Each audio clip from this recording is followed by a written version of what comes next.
So let's talk about petroleum. It provides 35% of the world's energy and 96% of transportation energy. Why not other sources? I mean, Detroit Electric built an electric car in 1914. That was 100 years ago. So why haven't we gotten any further? And this is the problem. The energy storage density of petroleum products like gasoline, diesel, and ethanol. And in the bottom left-hand corner, you see your batteries, lithium-ion, nickel metal halide, and lead acid. And basically, whether you're measuring energy by volume or by mass, it's 100 times greater in petroleum products. So now I have to transfer enough energy with each one of those to go 400 kilometers. With gasoline and diesel, I can transfer that energy in 58 seconds. That means I can fill up my car at the pump in 58 seconds. With hydrogen, it takes 10 minutes.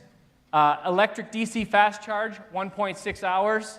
And electric home charge, which is 240 outlet, which is a special outlet in your garage, takes 30 hours.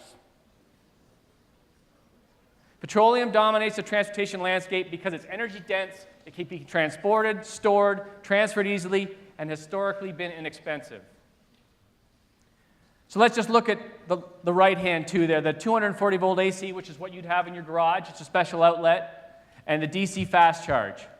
A plug-in hybrid can charge in about 1 to 2 hours with 240 and about 4 to 6 minutes with fast charge. An ELR or a Chevrolet Volt can charge in about 4 to 5 hours or 8 to 12 minutes in a DC fast charge. And a battery electric vehicle, 8 to 16 hours at your home charger and 20 to 40 minutes at a DC fast charge.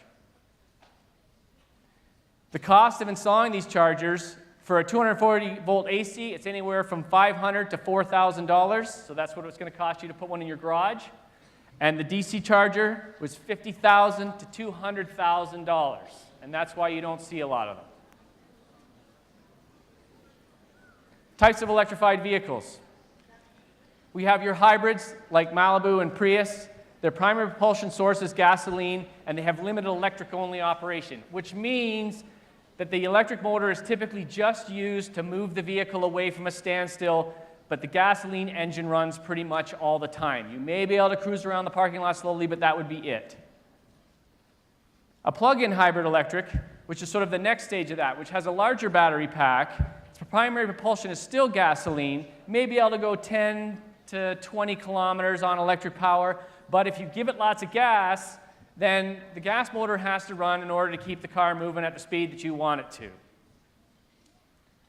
Battery electric vehicles like the Chevrolet Spark, the Tesla, and the Leaf, their primary propulsion source is grid electrical, which means they just have a big battery pack and an electric motor driving the wheels. Range may be limited and charge times may be long.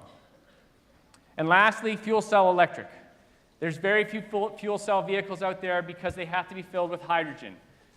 Liquid hydrogen has to be very properly contained. If you were filling up your car with liquid hydrogen and you spilt some on your fingers and then you bang your fingers against the car, they would be frozen and they would break and fall off.